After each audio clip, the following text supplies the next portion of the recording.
Good morning and welcome to Rise Up. My name is Alia Halal. Very good morning. Welcome to Rise Up, Irfan Alamgir. And we are joined today with Hadil Elkhouly once again for the Human Rights Report of the day. Absolutely. Human rights is where it's at. Pleasure to be with you.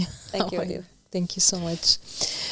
So today I wanted to talk a little bit about the situation in Iraq. Yesterday we talked about Iran. So we just got to go to the next state, that the culprit that work together. We are globetrotters in every way. Wherever there is light, there is darkness. And the more light that intensifies, the more darkness that gathers against it. This seems to be the way of the world. Yeah, unfortunately. So what's happening in the land of the prophets and the messengers? They're fighting those who believe in the prophets and the messengers, and those who uphold the message of the prophets and the messengers and of Imam Mahdi alayhi salam. What happened after the release of the Goal of the Wise, and after we've seen the crackdown in Algeria, it started in Iran. And immediately after the release of the Goal of the Wise, we saw the campaign in Iran that started, that we talked about yesterday, where they wanted to, and where they actually arrested 50 members and put them in Evin prison. At that same time, we saw the Iraqi government was now starting its campaign to crack down on members of the faith in Iraq. And they were using this very interesting charge that's called criticizing the religious figures, or al-masas برموز الدينية. So basically, if you speak, if you say anything that is seen to be criticizing any of the marja'iyya, that is enough for you to be charged and for you to be put in jail and to be, to have a trial against you. What about making a YouTube video respectfully disagreeing with one of the, I don't know, religious injunctions? No, for them, that's enough as well. For them, there is no. Obviously, they went to that point where they've put the so-called marja'iyya or Shia. They've made them infallible imams. This is a to that point, and then the madness is, and then when there is an infallible imam, they fight him and attack him and come out on TV, and as we've seen, call on our channel and say, we will fight Imam Mahdi. Can you believe the madness? Yes. So people who are not appointed by God, on live TV, who have no proof, nothing, who are letting the country go down in chaos, in ruins, in poverty. It's insane. Yes. The catastrophe in Iraq, the amount of corruption in Iraq, the amount of money that is being stolen in the name of the Ahlul Bayt from the people. Wow. And so you have these idols, literally, that they drive the whole nation to worship them. Yeah. And put them on, literally, like announce them to be gods that you cannot criticize. Infallible. It's really important to set the stage in the minds of the people, the mentality in Iraq where they are like the infallible imams. So if you criticize, for example, Ayatollah Sistani, it is like saying, something against the words of Imam Muhammad al-Baqir. This is the level they're taking it to. Yeah. That's what they're thinking it is. Yeah. And then the insanity now on top of that is that you have people, or these, political religious figures that now have militias that have like hundreds of thousands of followers that are willing to do anything at just, like that. They would go and do whatever he's asking them to do. And these militias are not like state-based. They're not with the army. They're just belonging to these various scholars. Exactly. They just what have is this chaos? Blind loyalty to them. And that's why when I look at it, it makes me so angry. And I don't understand, in that country where you have supposed to have such a wealth of knowledge of the hadith of the Ahlul Bayt alayhimus salam, and you go so far away from the narrations that says it is not for you to appoint an imam or to follow an imam that is not appointed by God. It is not for you to engage in elections. I mean, their number one Ayatollah is the one who paved the way for elections. Right. He basically made, and for anyone who might not know, he advised all the Muslims by making this fatwa, this verdict, saying that they are encouraged to go ahead and vote Exactly. right? And then that's when people went ahead and voted in droves, because it wasn't really the culture before he had said that. People were not invested in it, but after he said it, they took a lot of interest in doing that. Not just, it wasn't the culture, it was directly against the words of the Ahlul Bayt. Of course. And it has been always. Exactly. And أصلا Imam Ali alayhi salam said specifically, الويل الويل لأمتي من الشورى الكبرى والصغرى. So woe to my nation from the big shura and the small shura. And he said one of them was obviously what happened in Ghadir. And the second one would be in Iraq, in Az-Zawra. And Az-Zawra. And that's exactly what happened. The An old word for Baghdad itself, right?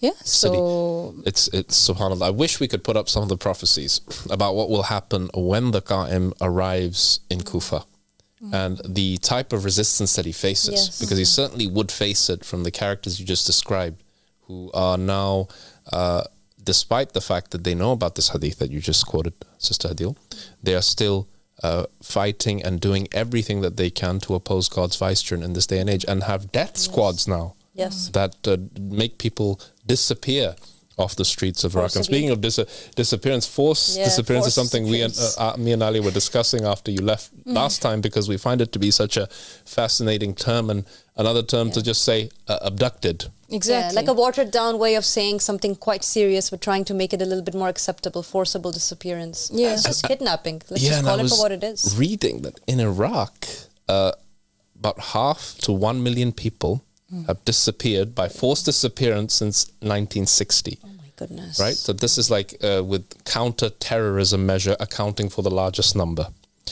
So this is absolutely insane. And of course, this includes the regime of Saddam Hussein and everything that came after Saddam.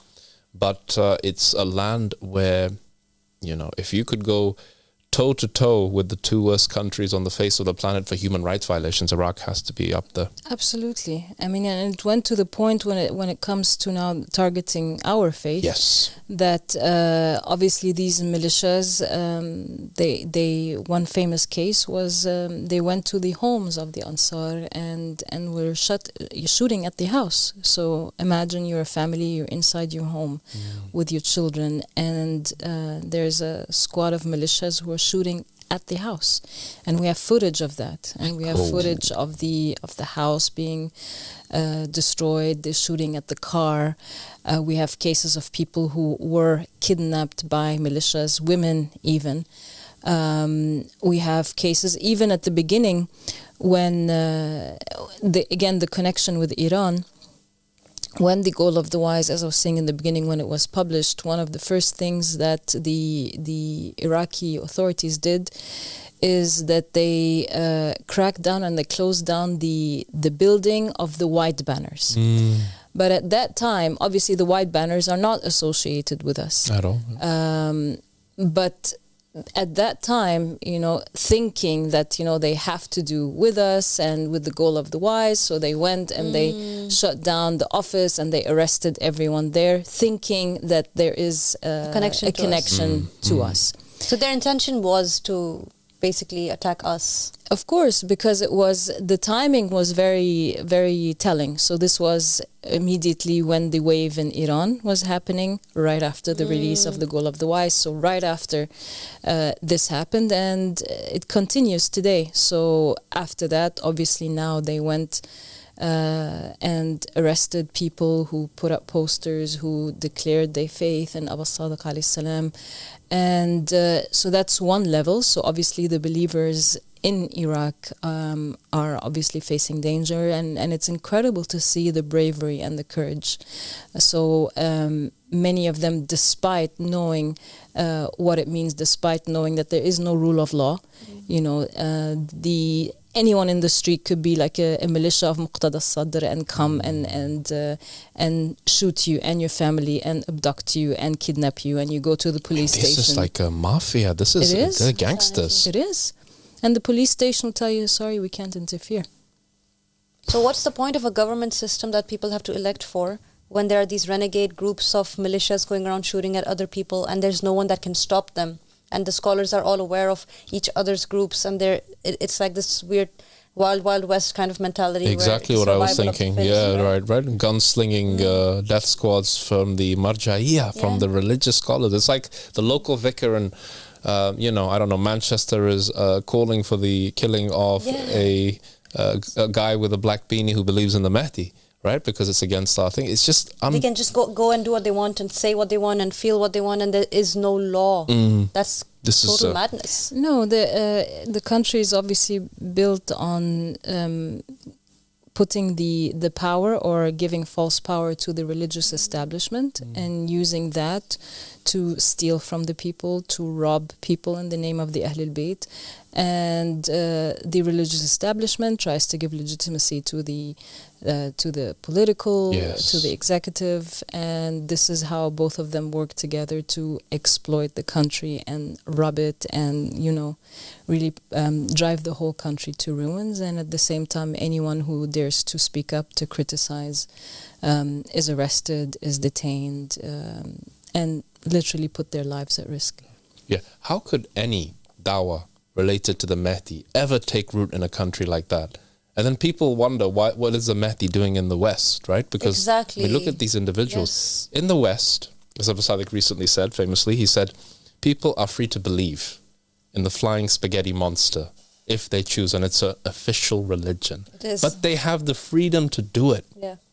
We have that freedom. We're not worried about our children being taken off the street or these disappearances of our spouse, which is happening on a day-to-day basis in Iraq and has been for a very long time. But it looks like more recently, Hadil, it's really escalated tremendously, especially since the call of the Mahdi came out. Yeah.